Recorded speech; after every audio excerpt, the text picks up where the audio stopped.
I stared at the crumpled plane ticket between my trembling fingers. My flight from New York dated yesterday. It wasn't a planned trip, it wasn't a scheduled visit, it was that feeling only a mother knows, that inner voice that screams at you that something terrible is happening to your daughter, even if you are 1,000 miles away. Stay with this story until the very last moment. The ending will astonish you.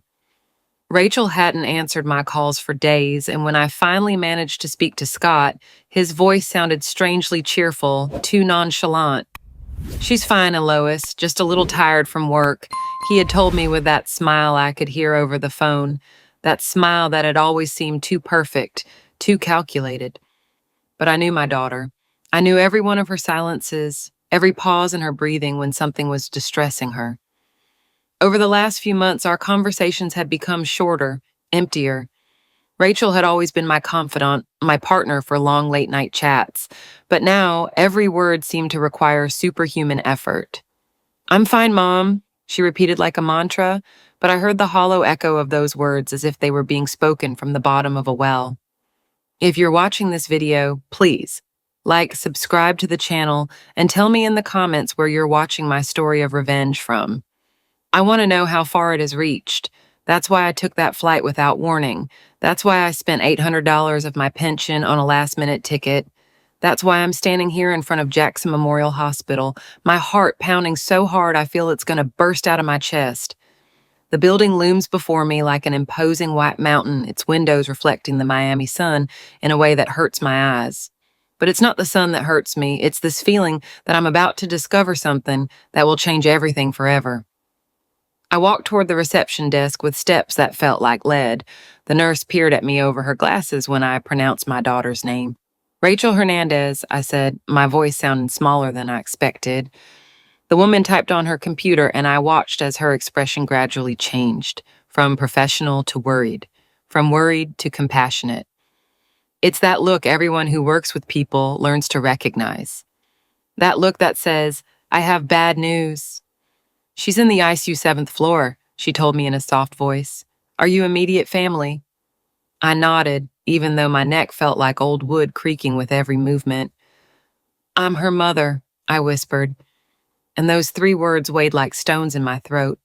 The elevator ascended slowly, and every passing floor was like a hammer blow to my stomach. 1st floor cardiology, 2nd floor pediatrics, 3rd floor maternity. Each department represented lives beginning or struggling to continue, but when the doors opened on the 7th floor, I knew I was entering the place where lives hang by a thread. The ICU is a world apart. The silence here is not silence. It's a symphony of machines breathing for others, beating for others, measuring every second of life as if it were liquid gold. The smell of disinfectant mixed with something deeper, more primitive, the odor of fear, of hope, of tears that have been shed in these halls for decades. "I'm looking for Rachel Hernandez," I told another nurse, this one younger, with eyes that had seen too much for her age. She pointed me toward a room at the end of the hall, and as I started walking, I felt every step leading me toward a truth I wasn't prepared to face. Then I saw her. My daughter, my Rachel, was connected to more tubes than I ever imagined existed. Her face, which had always been the mirror of life itself, now looked like a pale mask of what it used to be. She had tubes in her nose, wires taped to her chest, and her hands, those hands that used to gesticulate vividly as she told me her stories, lay motionless on the white sheets. I approached slowly, as if not to wake a sleeping baby. Though I knew this sleep was different, much deeper and more dangerous. Her eyelids were closed, not with the tranquility of rest, but with the heaviness of someone fighting an invisible battle. I took her hand in mine, and it was cold, too cold to be the hand of my 35-year-old daughter. "I truly wonder if you were in my place, what would you do? Would you choose to be quiet to maintain peace, or would you dare to face everything to reclaim your voice? I want to know your opinion because every story is like a candle that can light the way for someone else." "Where is Scott?" I asked the nurse who entered to check the monitors. She looked at me with a strange expression, as if the question were uncomfortable. "We haven't seen him since the day before yesterday," she replied. "He said he had to travel for work, something urgent." "For work, something urgent." The words bounced in my head like stray bullets. My daughter was here fighting for her life, connected to machines that breathe for her, and her husband was on a work trip. Something didn't add up. Something smelled bad, like sour milk left in the sun. I pulled out my phone and dialed his number. 1, 2, 3 calls went straight to voicemail. Finally, on the fourth attempt, he answered. Lois, what a surprise, he said, and I could hear background music, laughter, the unmistakable sound of people having fun. I'm at the hospital with Rachel, I told him, trying to keep my voice steady. There was a long, too long silence. Oh, yeah, he finally said. She felt a little under the weather, but the doctor said she'd be fine. I'm on a cruise with some clients, important business. A cruise while my daughter was agonizing. I hung up without saying goodbye. My hands were trembling so much that I had to lean against the wall to keep from falling. Cruise. The word spun in my head like a broken record. My daughter was here unconscious, surrounded by machines keeping her alive, and her husband was on a cruise entertaining clients. The nurse looked at me with compassion and brought me a chair.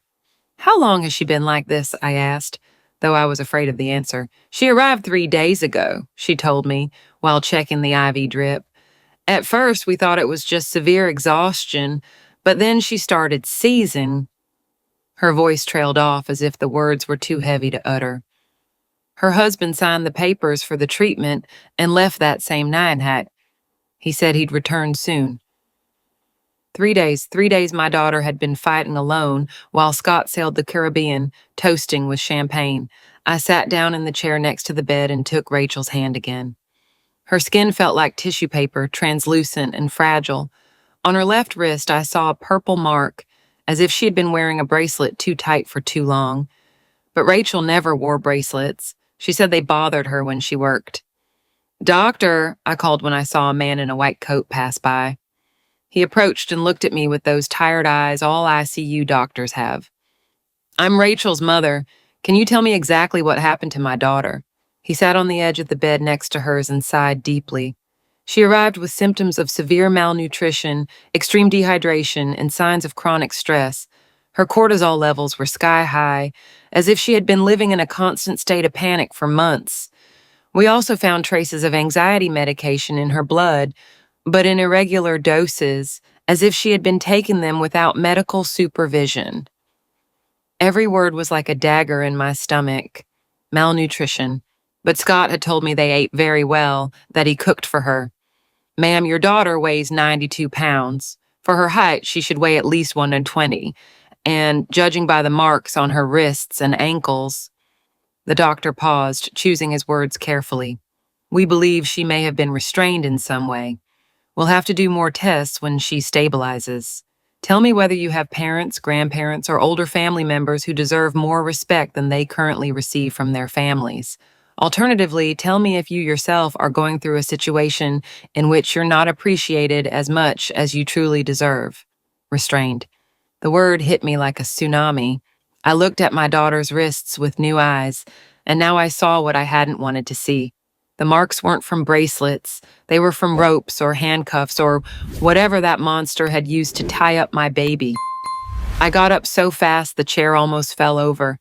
I walked to the window and looked out at the city stretching under the relentless Miami sun.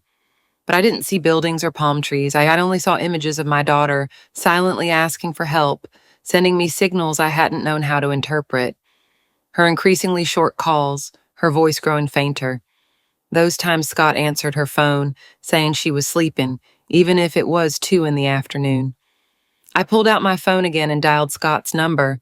This time he didn't answer. I called 5 more times. Nothing. Then I opened WhatsApp and saw his profile picture. He was on the deck of a huge ship, beer in hand, with a smile that now seemed devilish. The photo had been uploaded 2 hours ago. 2 hours, while his wife fought for her life. Excuse me, doctor, I said, turning back to him. How long might it take for her to wake up? It's hard to say. Her body has suffered a lot of trauma. We could be talking about days, weeks, or she could wake up tomorrow. The important thing is that she's not alone now. Your presence here can make a difference. She's not alone now. Those words pierced my heart like rusty nails. She had been alone for months, perhaps years, and I hadn't realized. I was the mother who settled for sporadic phone calls, who believed the well-crafted lies of a psychopath, who thought her daughter's silence was just the normal life of a busy married woman. I sat down next to Rachel again and stroked her hair. It was thinner than I remembered, and she had gray strands she hadn't had the last time I saw her. My 35-year-old daughter had stressed gray hair. "Forgive me, my love," I whispered. "Forgive me for not realizing. Forgive me for not coming sooner, but I'm here now, and I swear I won't let that man hurt you ever again." The nurse came in again with medication. "Can I ask you something?" I said to her. "Did Scott visit her regularly before he left?" She exchanged a glance with another nurse who was organizing the machines. "Well, and," the first one said, "he came, but it was strange. He only stayed a few minutes. He always asked about the cost of the treatment and if she made any noise or movement. He seemed nervous. Once we did that, and we heard her cry when he left, even though she was unconscious. My daughter cried in a coma when her husband left. That told me everything I needed to know about their marriage. I got up and walked into the hall. I needed air.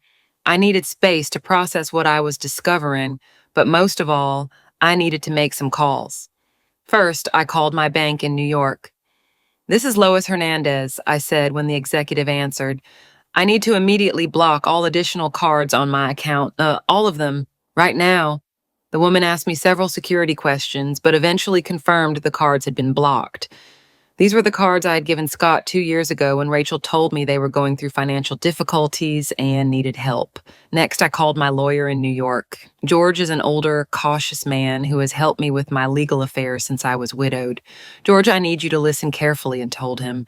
"I need to change my will immediately, and I need information on how to protect my daughter from her husband." "Lois, what is going on?" he asked, his voice worried. "What's going on is that my daughter has been abused for months, maybe years, and I was too much of an idiot to notice. She's in a coma in a Miami hospital while that monster is having fun on a cruise, and I need to make sure that when she wakes up, he doesn't have access to a single penny of my money." "I understand," George said, his voice serious. "Where are you now?" "In Miami at the hospital with her. And George, I need you to send someone to check the house where they live. Something tells me we're going to find evidence of what he's been doing to her." I hung up and returned to the room. Rachel was still the same, but now her breathing seemed a little calmer. I sat beside her again and took her hand. "My love, Mom is here now, and we're going to fix all of this.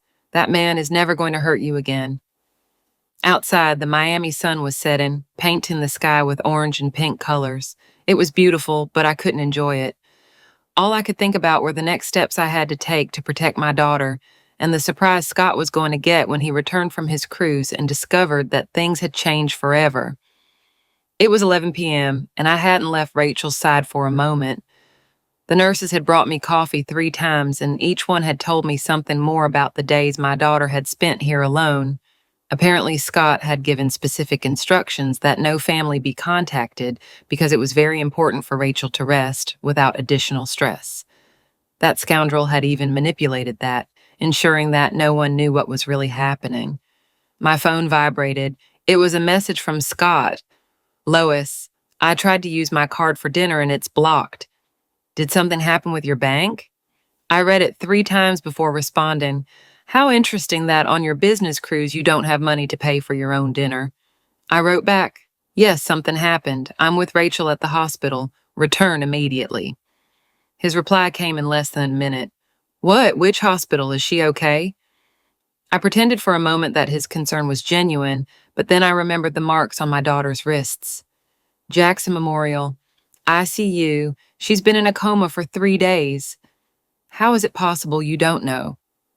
This time it took him longer to reply. "I thought she had gotten better." "Yeah. The doctors told me she was stable when I left. I'll try to get back tomorrow night." "I'll try to get back. Not I'm leaving immediately or I'm canceling everything." Nathan, try. "The cards remain blocked until you are here," I wrote. And then I turned off the phone. Let him figure out how to get back. If he really cared about my daughter, he'd find a way. At 2 a.m., Donna arrived. Donna is my lifelong neighbor in New York, the only person I trust completely. I had sent her a message telling her the situation, and she took the first available flight. She's a practical woman who doesn't mince words and has always viewed Scott with suspicion. "Oh, Lois," she said when she saw me, saying, "You look terrible. When was the last time you ate something?" I couldn't remember feeling hungry since I arrived, but when she mentioned food, my stomach growled like a wild animal. Donna pulled out some sandwiches from her bag that she'd bought at the airport. "Eat," she ordered. "Your daughter needs you strong, not fainting from hunger." While I ate, Donna approached Rachel and observed her with expert eyes. She had been a nurse for 40 years, and although she was retired, her medical instinct was still intact. "These marks on her wrists," she said softly. "Have the doctors asked questions?" "Yes, but they can't do much until she wakes up and can testify. In the meantime, Scott is still legally her husband and has rights over medical decisions." "Not if we can prove it," Donna said with her characteristic determination. "Have you talked to the hospital social workers?" It hadn't occurred to me, but Donna was right. There are protocols for these cases. At 6 a.m., Donna forced me to go to the hospital bathroom to wash my face and change clothes. She had brought a bag with my things from New York, including my favorite green dress. "You can't negotiate with doctors and lawyers looking like a homeless person," she told me. "You need to look strong and competent." When I returned, a young woman was waiting next to Rachel's bed. She introduced herself as Carol, the hospital social worker. "Donna told me the situation," she said. "We want to help, but we need documentation." "Do you have any evidence of the abuse?" I showed her the photos I took of the marks on Rachel's wrists. Then I told her about the malnutrition, about how Scott had isolated her from the family, about the increasingly rare and short calls. Carol took detailed notes. "We need to obtain a temporary restraining order," Carol said. "But for that, we need Rachel to wake up and testify, or we need more compelling physical evidence." "What if we found evidence in their house?" I asked. "It would be helpful, but we would need a court order to search it, and that takes time that we might not have if he decides to return today." That's when an idea occurred to me. "I have keys to their house," I said. "Rachel gave them to me 2 years ago when they went on their honeymoon so I could water their plants." Carol looked at me with a serious expression and to Ms. Hernandez, "I cannot officially advise you to enter that house, but if you, as a concerned family member, decided to verify that everything is in order at your daughter's home." She left the sentence unfinished, but the message was clear. Donna offered to accompany me. "2 witnesses are better than one," she said, "and if we find something, we'll document it properly." We decided to go now before Scott returned. I told the nurses I would be back in 2 hours and gave them my number for any emergency. Rachel's house was in Coral Gables, a nice but not ostentatious area. From the outside, it looked normal, even cozy, with its well-kept garden and cream-colored facade. But when I opened the door, the first thing that hit me was the smell.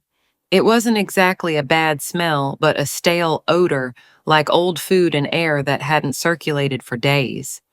"Oh my God," Donna whispered as we entered the living room. The furniture was arranged strangely, as if it had been moved to create specific spaces.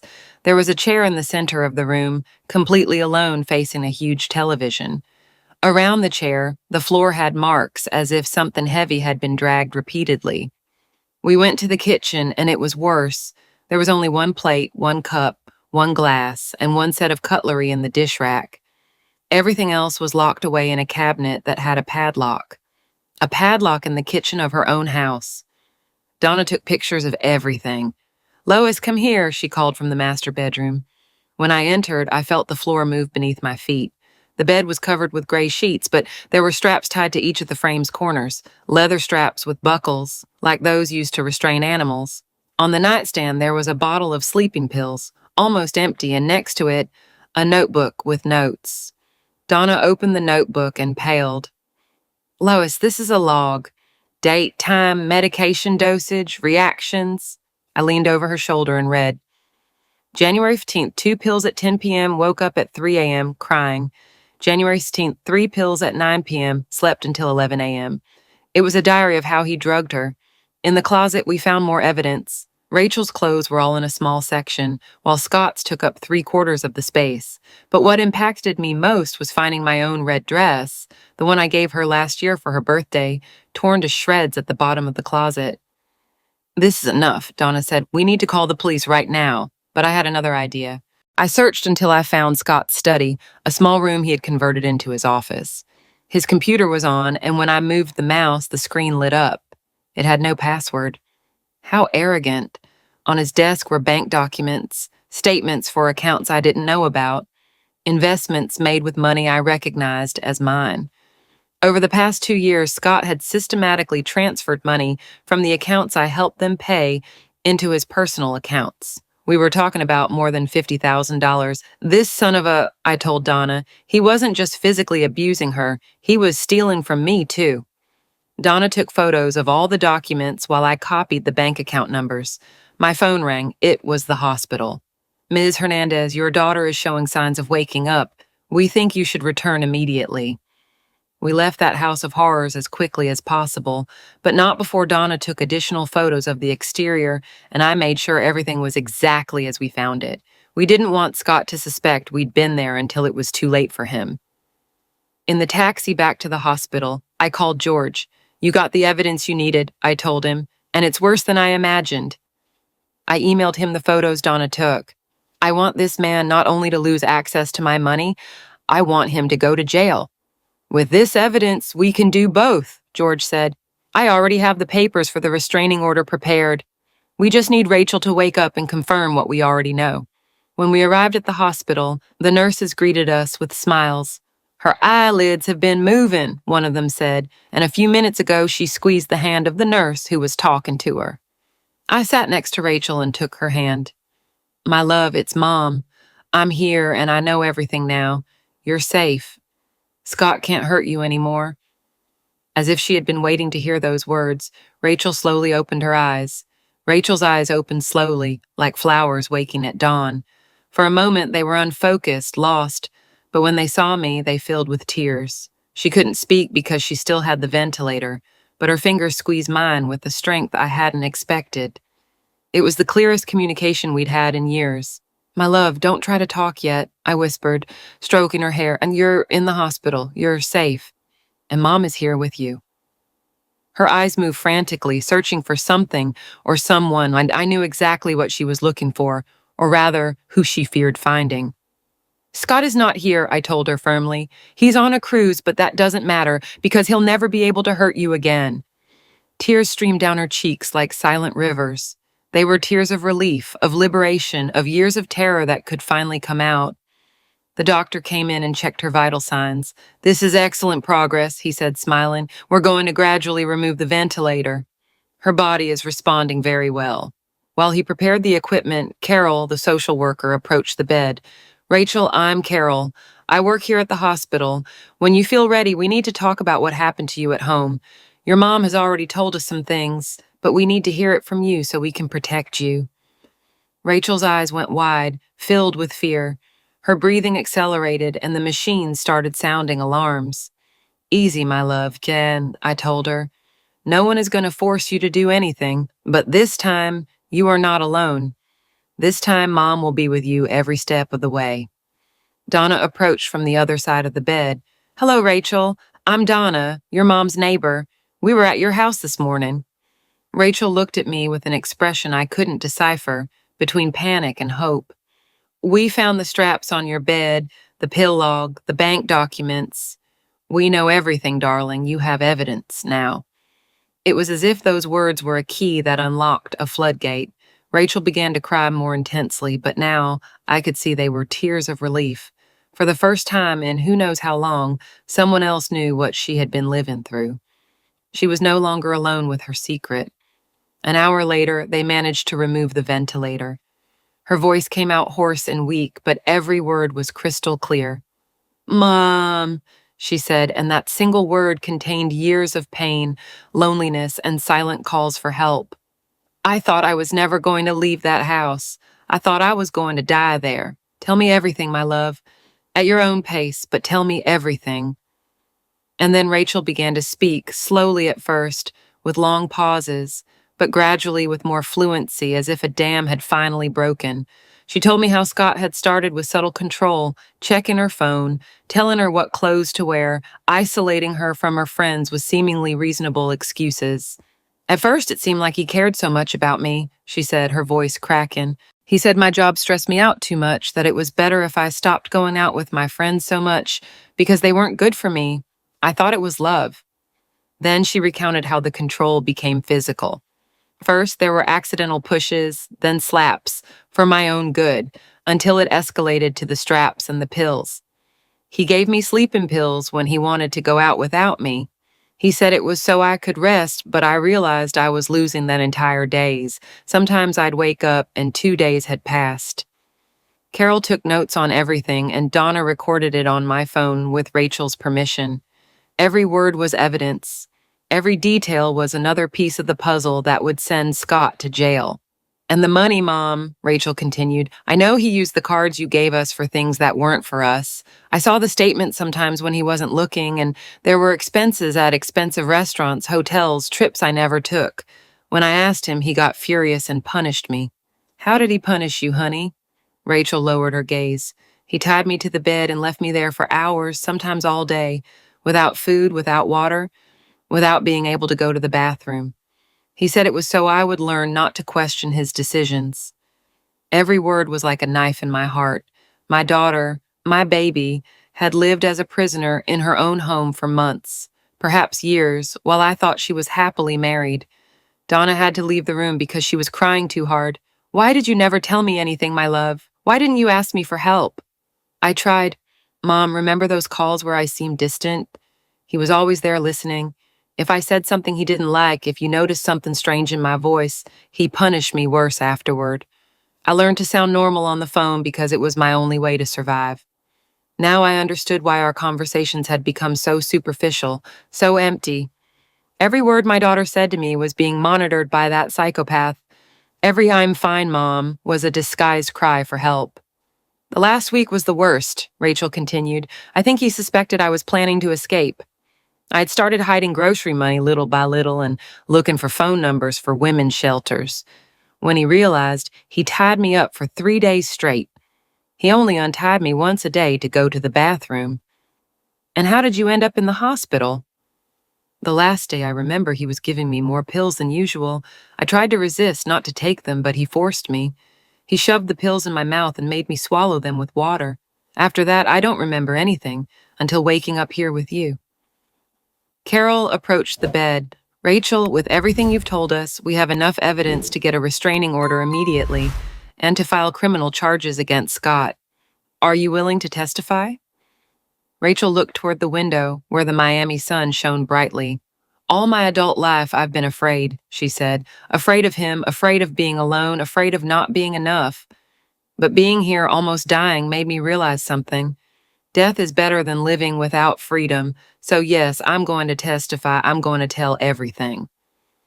At that moment, my phone rang. It was Scott. I let it ring. He called back immediately.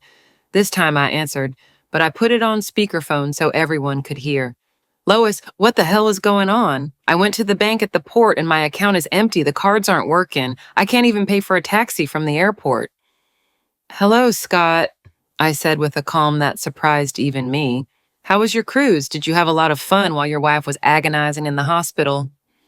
There was a long silence. I don't know what you're talking about. Rachel was fine when I left. The doctors told me she just needed rest. The doctors didn't tell you that, Scott. You invented that story, but it doesn't matter anymore because Rachel woke up and she told us everything. Everything what? I don't know what you're talking about. She told the police about the straps on the bed, about the pills you forced her to take, about how you had her tied up for days. She also told them about the $150,000 you stole from my accounts. The silence was now deafening. I could hear his accelerated breathing through the phone. You're crazy, Lois. Rachel is confused by the hospital drugs. She would never say those things because they're not true. Rachel signaled to me asking for the phone. I gave it to her, although Donna looked worried. Hello, Scott, Rachel said, and her voice sounded stronger than it had in years. It's me, and I'm not confused. And I remember every blow, every day you left me tied up, every pill you forced me to swallow. And now all the people who need to know already know. Rachel, my love, you're sick. You need to see a psychiatrist. I would never hurt you. You know that. What I know, Rachel said with a firmness that filled me with pride, is that when you get to Miami, the police will be waiting for you. And what I know is that I'll never have to see you again because my mom is going to make sure of that." And she hung up. After hanging up the phone, Rachel looked lighter, as if removing that weight had released years of accumulated tension. But I knew that what was coming now would be the most difficult part.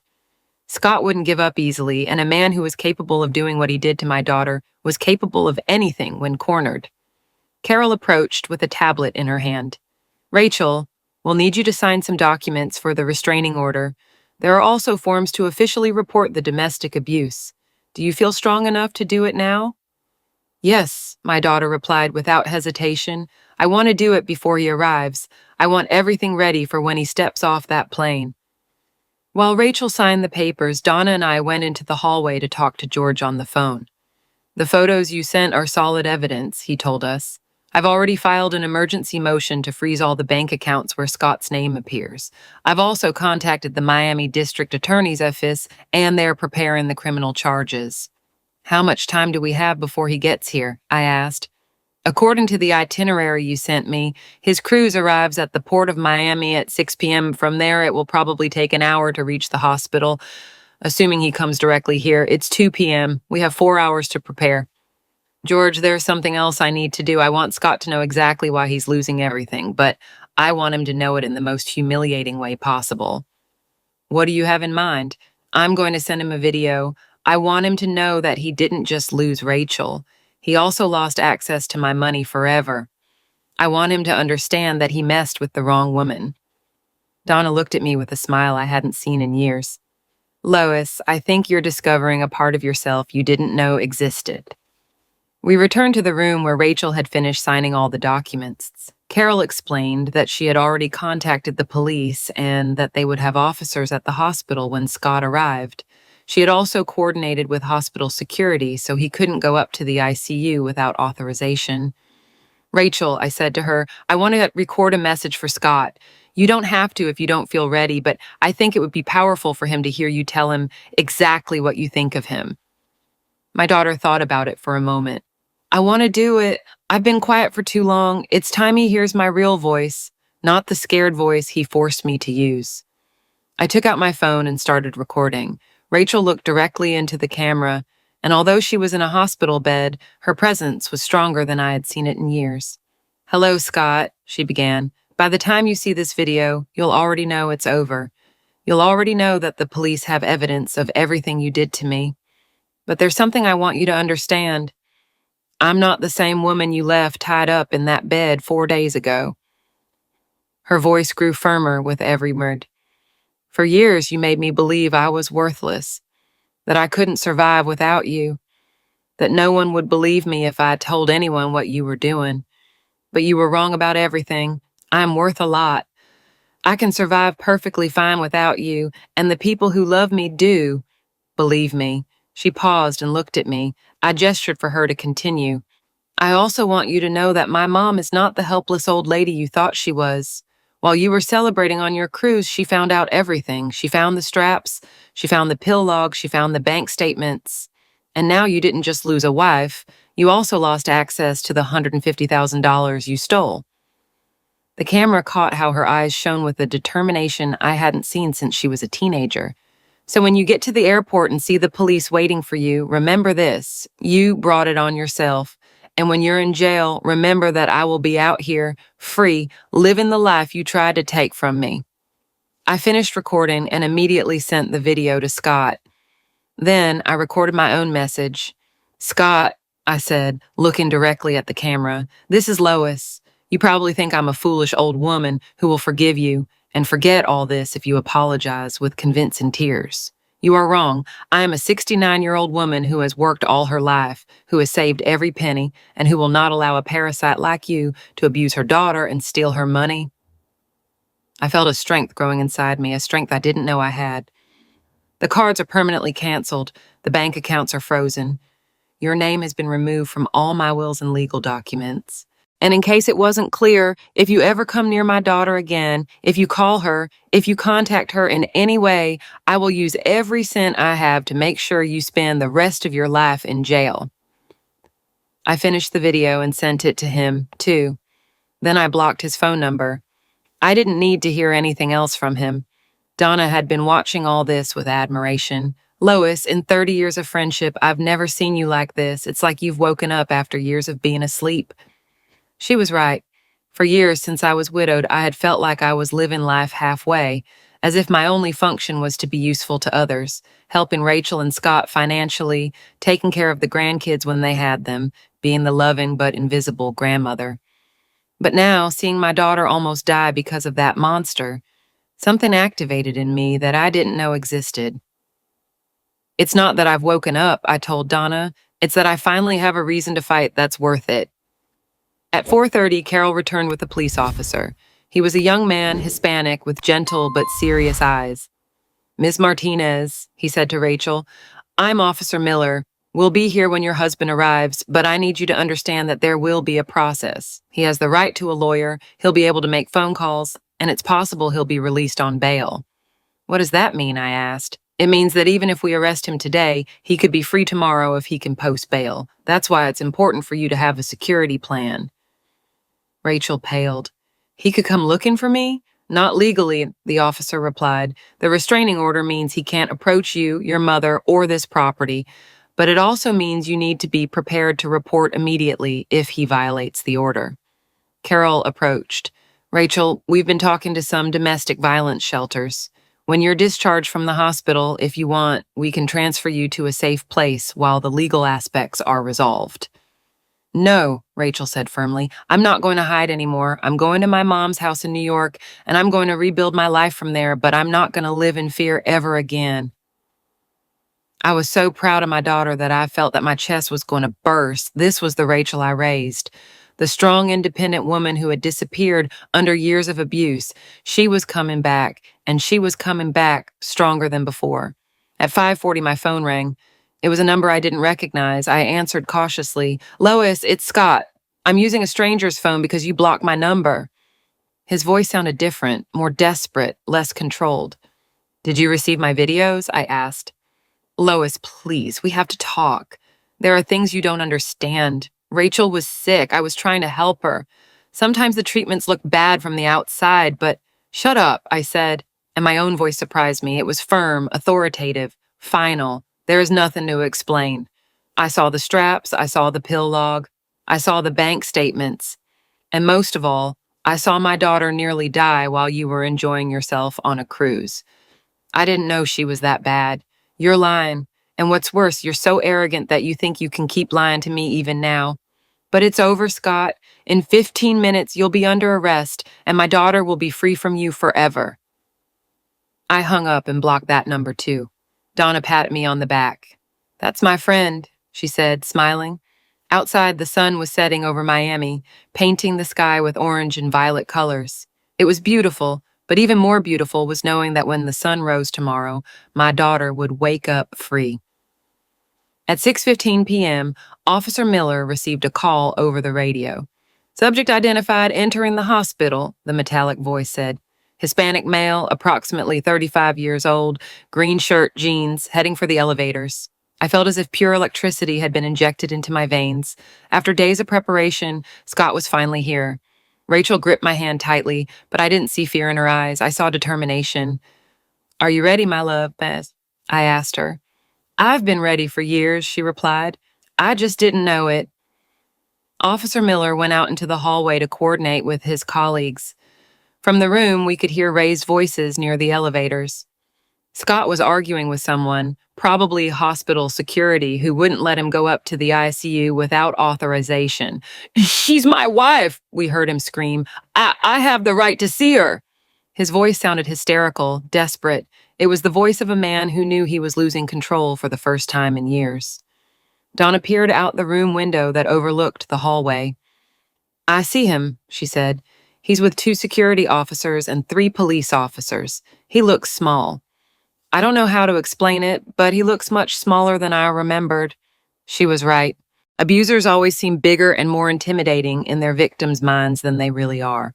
Without power, without control, Scott was nothing more than a mediocre man of average height who was about to face the consequences of his actions. 5 minutes later, Officer Miller returned. He's in custody, he informed us. We arrested him for domestic violence, kidnapping, and financial abuse, and also for attempted homicide based on the medical testimony regarding the sedative overdose. Attempted homicide? I asked. The amount of pills he gave your daughter that last night could have been fatal. The medical examiner classified it as attempted homicide. Rachel closed her eyes and sighed deeply. It's over, she whispered. It was really over, but I knew it wasn't completely finished. This was just the beginning of a legal process that could last months. When is the bail hearing? I asked. Tomorrow morning, but with the evidence we have and considering he's a flight risk, we're going to ask the judge not to grant bail. And if they grant it, that's why we need to talk about security. Miss Martinez, do you have somewhere you can stay that he doesn't know about? She's coming with me to New York, I replied before Rachel could answer, and she'll stay as long as she needs to. Rachel looked at me with tears in her eyes. Mom, I don't want to be a burden. My daughter, I said, taking her face in my hands. You have never been a burden, and after everything you've been through, taking care of you is not an obligation, it's a privilege. Carol approached with more papers. Rachel, these are the documents for the emergency divorce. Given the circumstances of abuse, we can expedite the process. We also need to talk about protecting your assets. What assets? Rachel said with a bitter laugh. He controlled everything. Not everything, I told her. Remember, the house is in your name too, and there are some bank accounts he didn't know existed. The latter was a lie, but a necessary one. I had decided to transfer money to new accounts in Rachel's name, money she would need to rebuild her life. At 8 p.m., Donna offered to go to the hotel to rest, but I decided to stay at the hospital for one more night. I wanted to be sure Rachel was completely stable before leaving her alone, even for a few hours. Mom, Rachel said when we were alone, there's something I need to tell you, something that makes me feel very ashamed. Tell me anything, my love. During those years with Scott, there were moments when I thought maybe he was right. Moments when I thought I was the problem, that I was too sensitive, too demanding. I even came to think I deserved what he was doing to me. My heart broke a little more. That's what abusers do, honey. They convince you that reality isn't real. They make you doubt your own perception. But what hurts the most is that I stopped trusting you. I stopped trusting the person who loves me most in the world because he convinced me that you wouldn't understand, that you would think I was weak. Rachel, look at me, I said, taking her face again. You are not weak. A weak woman wouldn't have survived what you survived. A weak woman wouldn't have found the strength to testify as you did. Today, you are the bravest person I know. How can you say that? I let myself be mistreated for years. You saved yourself. When you were losing consciousness from the overdose, a part of you fought to keep you alive. A part of you knew this wasn't the end of your story. That's not weakness, that's pure survival. Rachel cried silently for a few minutes. When she stopped, her face looked clearer, as if she had released something she'd been carrying for a long time. Mom, can I ask you something? Anything. When we leave here, when I'm at your house in New York, can we do the things we used to do when I was young? Can we cook together, watch old movies, stay up late talking? Of course, and we're going to do new things too. We're going to travel, we're going to take art classes, we're going to do everything you want to do. Even if I want to learn to drive, Scott never let me get my license. Especially that, the first thing we'll do when you get to New York is take you to the DMV to get your license. You need to know that you can go anywhere you want, whenever you want. That night, I slept in the chair next to Rachel's bed. It wasn't comfortable, but it was the most peaceful sleep I'd had in months. For the first time in a long time, I knew exactly where my daughter was. I knew she was safe, and I knew she would wake up free tomorrow. At 6 a.m., I woke up to the sound of voices in the hallway. I thought maybe it was the doctors doing their rounds, but when I opened my eyes, I saw Officer Miller standing at the door with a worried expression. What happened? I asked immediately. Scott made his phone call last night. He called his parents in Colombia, and they hired a very expensive lawyer here in Miami. They're going to request bail this morning, and it's possible they'll get it. Rachel woke up when she heard the conversation. Does that mean he's getting out? It's possible, but if he gets out, it will be with very strict conditions. He can't approach you, he can't leave Miami-Dade County, and he has to report daily. But he could try to contact us in other ways, I asked. Yes, That's why I recommend you leave Miami as soon as possible. The farther away you are, the safer you'll be." Rachel looked at me. "Mom, I want to leave today. I don't want to spend another night in the same city as him." "Perfect," I said. "I'll change our flights for this afternoon." But while I made the travel arrangements, I couldn't help but feel that this was far from over. Scott might be arrested, but men like him don't give up easily, and when they feel cornered, they can become even more dangerous. Donna returned from the hotel with coffee and croissants for everyone. "How did the patient sleep?" she asked cheerfully, but her smile faded when she saw our expressions. "Scott might get out on bail today," I explained. "We're leaving for New York this afternoon." "Then I'm coming with you too," Donna said without hesitation. "You're not facing this alone." And so, as the sun rose over Miami, we began to plan our departure. But we all knew that what we were really planning was not just a trip. It was the first day of the rest of Rachel's life. At 10 a.m., George called me with news I didn't want to hear. "Lois, Scott made bail, 100,000 paid by his parents from Colombia. He's free, but with strict restrictions." I felt as if I had been punched in the stomach. How is that possible with all the evidence we had? His lawyer argued that he was a model citizen with no criminal record, that he had strong ties to the community, and that the accusations were based on misunderstandings during a mental health crisis of Rachel's. Mental health crisis. I yelled so loudly that the nurses looked at me from the hallway. "Calm down, Lois. It's a desperate strategy, but it works temporarily. The point is, you need to leave Miami immediately." Rachel had heard the entire conversation because I had put the phone on speakerphone. Her face was pale, but I saw determination in her eyes, not fear. "Mom, let's go now. I don't want to give him a chance to try anything." Carol arrived with Rachel's discharge papers. "The doctor says you can leave, but you need immediate medical follow-up when you arrive in New York. You also need specialized trauma psychological therapy." "I have everything arranged," I told her.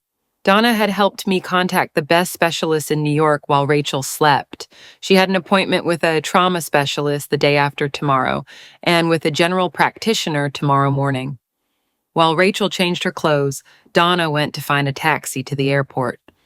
I finished packing the few things we brought.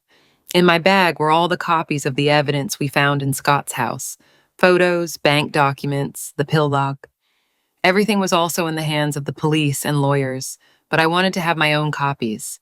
"Mom," Rachel said as she put on her shoes, "there's something else I need to tell you, something I didn't tell the police because it makes me so ashamed." "Tell me anything, my love." "Scott recorded me when he had me tied up, when he drugged me, when he was abusive. He had a hidden camera in the room. He said it was for his protection, to prove I was crazy if I ever tried to accuse him of anything." I felt my blood freeze in my veins. "Where are those recordings?" "On his computer, the same one where you found the bank documents. They're in a folder called Evidence. I thought that when the police searched the computer, they would find them." "Did you tell Carol or Officer Miller about this?" "No, I was too ashamed. I don't want anyone to see those videos." I understood perfectly why Rachel didn't want anyone to see those recordings, but I also understood that they could be crucial evidence for the case. "Honey, those videos could be the difference between Scott going to jail for 5 years or 20 years. "But Mom, they're videos of him doing terrible things to me. How will I be able to testify knowing that a jury will see that?" Donna returned at that moment and overheard the conversation. "Rachel, I worked on abuse cases for years. The judges and juries who see this type of evidence won't judge you. They will see exactly what you are, a victim, and they will see exactly what he is, a monster." "Besides," I added, "it doesn't mean the videos will be shown publicly. They can be reviewed by the judge privately or only by the lawyers, but the police need to know they exist." Rachel thought about it for a few long minutes. Finally, she nodded. "You're right. I'm going to call Officer Miller now." While Rachel made the call, I called George again. "I need you to hire a private investigator immediately, one who specializes in digital evidence." "What for?" "To go to Scott's house before he can destroy additional evidence. Rachel just told me there are videos." "My God, what kind of videos?" "The kind that will send Scott to jail for the rest of his life." George was quiet for a moment. "Lois, this changes everything. With video evidence of the abuse, we're not just talking about domestic violence. We're talking about torture, aggravated kidnapping, maybe even premeditated attempted homicide. Good, that let him pay for everything he did to my daughter. We left the hospital at noon. The taxi was waiting outside, and Donna had arranged for the driver to take an indirect route to the airport just in case Scott or someone working for him was following us. It might sound paranoid, but after everything we had discovered, I wasn't taking anything for granted. In the taxi, Rachel was quiet, looking out the window as Miami sped by. "What are you thinking about, my love?" I asked her. "I'm thinking about the first time I came to Miami. I was 23. I had just graduated from college and was so excited to start my adult life. I got my first job here, my first apartment. I felt so independent, so free, and now I realize that I lost that freedom gradually, so slowly that I didn't realize it until it was too late. But I also realize that I can get it back. Maybe it won't be the same freedom I had at 23, but it will be a more real, more conscious freedom."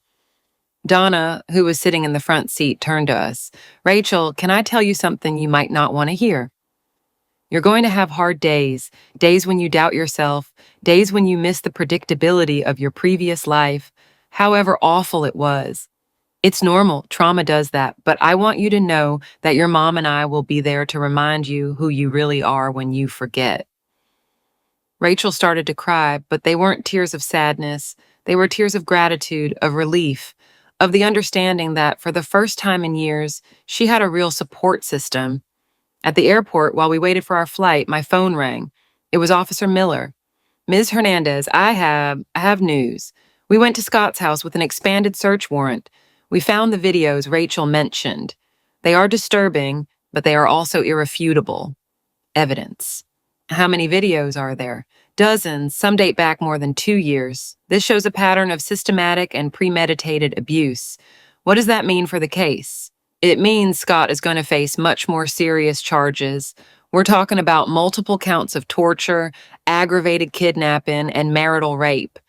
With this evidence, he's looking at a minimum of 25 years in prison." When I told Rachel the news, she closed her eyes and sighed deeply. "25 years," she said. "By the time he gets out, I'll be 60. I'll have lived a whole life free." "You're going to live the life you always should have lived," I told her. On the plane, Rachel fell asleep before we took off. Donna and I talked quietly about the next steps. Therapy, obviously, medical care, but also the simple things. Getting a new driver's license, opening bank accounts in her name, buying clothes that she chose, not that Scott had allowed her to wear. "Lois," Donna told me, "there's something I want you to know. These past few days, I've seen you transform into a woman I hadn't seen before. You were always strong, but now you are fierce. It's beautiful to watch." "I don't feel different," I said. "I feel like I'm finally being myself." "Exactly. For years, you lived trying to be the perfect mother, the understanding mother-in-law, the loving grandmother. But sometimes being the perfect mother means being fierce. It means protecting your daughter with everything you have." I looked at Rachel sleeping in the seat next to me. She looked so young when she slept, so vulnerable. But she wasn't vulnerable anymore. She wasn't alone. And I was going to make sure she never had to face anything like that without support again. When we landed in New York, a private investigator was waiting for us at the airport. George had hired him to ensure we got home safely. It might seem excessive, but after everything that had happened, I preferred to err on the side of caution. "Welcome home," said the investigator, an older man named Hank. "Scott is still in Miami, and my contacts assure me he'll be under 24-hour police surveillance, but we'll maintain basic security measures for the next few weeks." As we drove toward my house in Queens, Rachel woke up and looked out the window. "Everything looks different," she said. "Different, like brighter, more real, as if I had been seeing the world through a gray filter for years and now it's finally gone." And so we arrived home, not the end of the story, but the true beginning. My house in Queens had never seemed as cozy as it did when we arrived that night. Donna had called my neighbor Martha to buy food and fresh flowers, and when we opened the door, the scent of white carnations and Martha's homemade food greeted us like a hug. Rachel stood in the entrance and took a deep breath. "How long has it been since I was here?" she asked. 2.5 years, I replied. The last time was Christmas when Scott said you had to leave early because he had planned a New Year's surprise. Now I understood there was no surprise. He just wanted to cut Rachel's family vacation short, making sure she didn't have too much time to reconnect with me. Rachel walked slowly through the living room, touching every object as if it were the first time she saw it.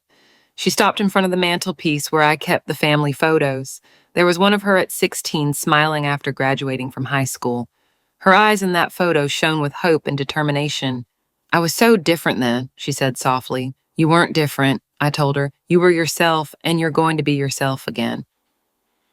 Martha arrived an hour later with a huge bag of food. She is a woman in her 60s, a widow like me, who had become my chosen family over the last 10 years. When I had told her on the phone what had happened, her reaction had been immediate. "That man is a demon, and your daughter is an angel who deserves all our love. Rachel, my girl," Martha said, hugging her carefully as if she were made of glass. "I brought you mole, chicken, and rice, and 3 different kinds of dessert. You need to gain weight, but more importantly, you need to remember what it feels like to be loved unconditionally." During dinner, Rachel ate slowly, savoring every bite. "I had forgotten what it felt like to enjoy food," she said. "With Scott, meals were strategic. He decided what I could eat, how much, and when. If I ate too much or too little, it was an excuse to punish me. 'Here, you can eat whatever you want, whenever you want,' I told her. 'In fact, I want you not to think about diets or eating correctly for the next few weeks. Just eat what makes you happy.' After dinner, Donna went home, but not before ensuring we had all the emergency numbers and confirming that Hank, the investigator, was going to spend the night in his car outside the house. 'It's just a precaution,' she explained. 'Scott can't legally leave Miami, but men like him sometimes don't respect the rules when they feel desperate.' That night, I helped Rachel settle into her childhood room. I hadn't changed anything since she left. Her favorite books were still on the shelf, her school awards were still hung on the wall, and her favorite yellow quilt with small flowers was still on the bed. "Mom," she said as she lay down, "can you stay with me until I fall asleep? I know it sounds childish, but it doesn't sound childish at all. It sounds like exactly what you need." I sat in the chair next to her bed, the same chair where I used to sit when she had nightmares as a little girl. "Do you want me to read something to you?" I asked. "Do you still have those poetry books you used to read to me?" I went to my room and returned with the Pablo Neruda book I used to read to her when she was a teenager. I opened a page at random and started to read. "I can write the saddest verses tonight." But I stopped. They weren't the right verses for this moment. I searched until I found something better. "I like for you to be still because you are as absent—" Not that either. Finally, I found what I was looking for. And it was at that age, poetry arrived in search of me. "That was my favorite," Rachel said with her eyes closed. "I always thought that one day poetry would look for me too. Maybe it won't be poetry that looks for you," I said. "Maybe it will be something else. Maybe it will be life itself." She fell asleep while I read, and for the first time in years, she slept without nightmares. I knew because I stayed seated there all night, watching over her sleep, making sure she breathed peacefully. The next morning, I woke up to a call from George. "Lois, I have excellent news. The Miami District Attorney's Office reviewed all the videos last night. They are filing additional charges against Scott. 32 counts of torture, 2 counts of aggravated kidnapping, and 6 counts of attempted homicide." "Attempted homicide?" I asked. I had the phone on speakerphone so Rachel could hear. Apparently, there were 6 different occasions where the sedative overdose he gave Rachel could have been fatal. The medical examiners determined that only her youth and physical condition saved her. Rachel sat up in bed, fully awake now. "What does that mean in terms of sentencing? With these charges, he's looking at life in prison without the possibility of parole. His lawyer is already discussing a plea deal." "What kind of plea deal?" I asked. 40 years and conditional parole in exchange for pleading guilty to all charges. It means he would never leave jail." Rachel and I looked at each other. 40 years. Scott was 30 now. He would get out at 75 if he survived that long in prison. "What do you think, my love?" I asked Rachel. "I think 40 years is more time than I spent being abused. I think it's justice." After breakfast, we took Rachel to her first medical appointment in New York. Dr. Allen was a trauma specialist whom Donna had recommended. He was a gentleman in his 50s who immediately made Rachel feel comfortable.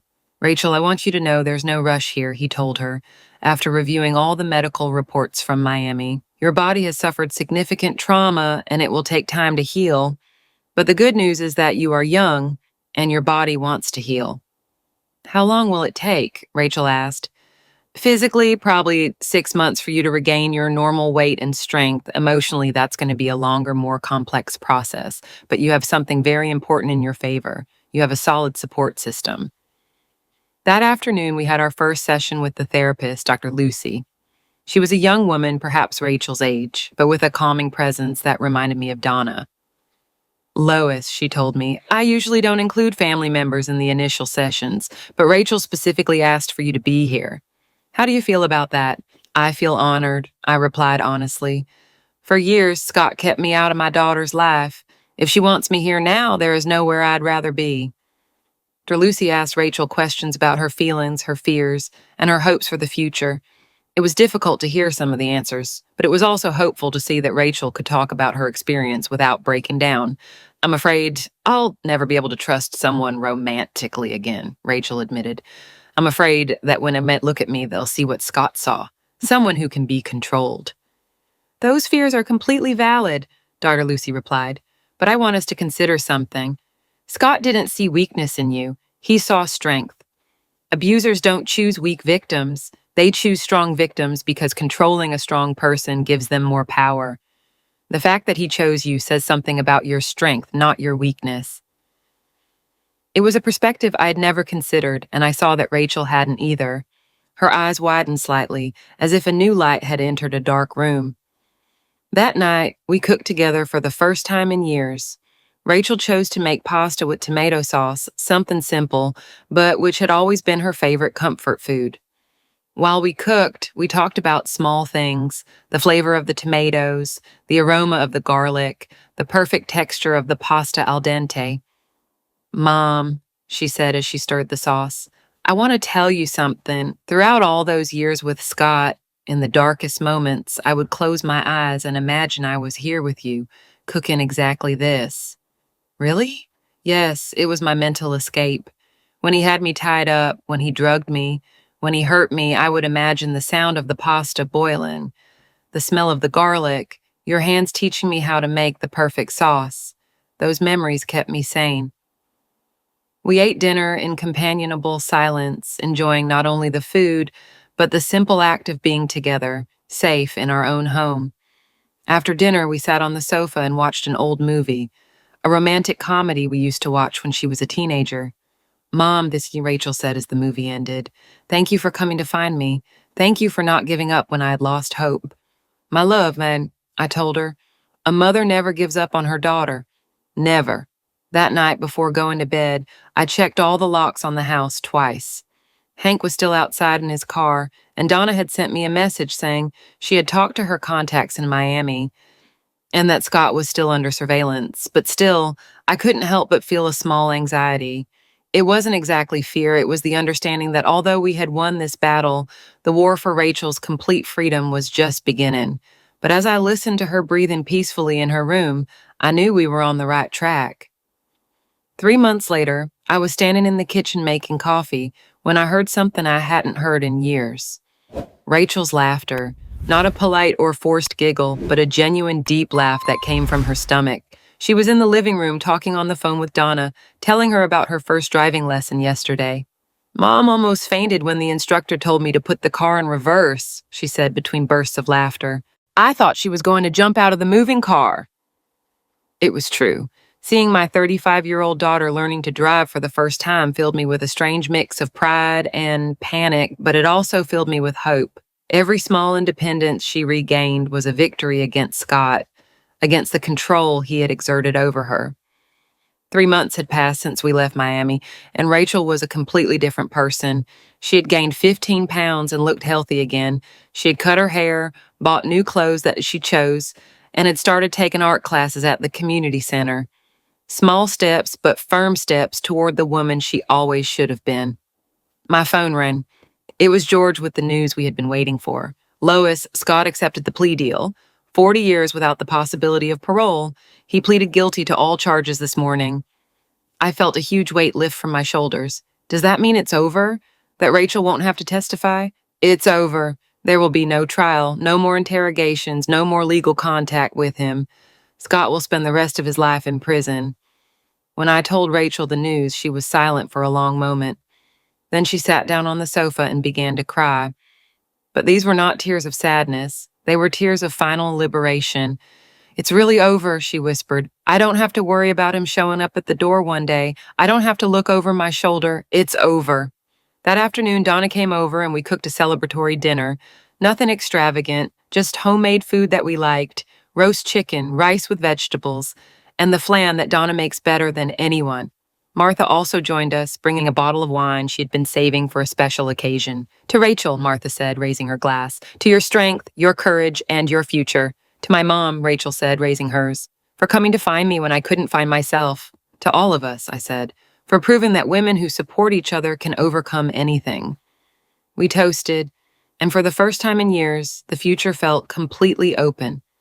There were no shadows, no fears, no restrictions, only possibilities. After dinner, Rachel told me she wanted to show me something. She took me to her room and pulled out a notebook from her desk that I hadn't seen before. "I've been writing," she said. "Dr. Lucy suggested I write about my experiences, but instead of writing about the past, I've been writing about the future." She opened the notebook and showed me pages filled with plans, dreams, and goals. She wanted to finish her master's degree in psychology. She wanted to work with other women who have suffered domestic abuse. She wanted to travel to places she was never allowed to visit. She wanted to learn to play the piano. She wanted to adopt a dog. "There are a lot of dreams," she said with a shy smile. "They are exactly the right amount of dreams," I replied, "and we are going to make every one of them come true." A week later, we took Rachel to take her driving test. She was nervous but determined. She had practiced religiously with the instructor, and Donna and I had been taking her to practice parallel parking in my neighborhood every afternoon. "What if I don't pass?" she asked as we waited at the DMV. "Then you take the test again next week," I told her, "but you're going to pass." And she passed with a perfect score. When she got out of the car with her new license in hand, she had the biggest smile I had seen since she was a child. "I have a driver's license," she shouted, and she didn't care that everyone at the DMV was looking at her. "I can go anywhere I want." That night, we celebrated by going out to dinner at her favorite restaurant. Rachel drove my car, and although I gripped the seat several times, I let her drive the entire way. It was important for her to know that I trusted her, that I believed in her ability to make decisions and take care of herself. "Mom, she said as we waited for our food, "there's something I want to ask you. Tell me, how did you know?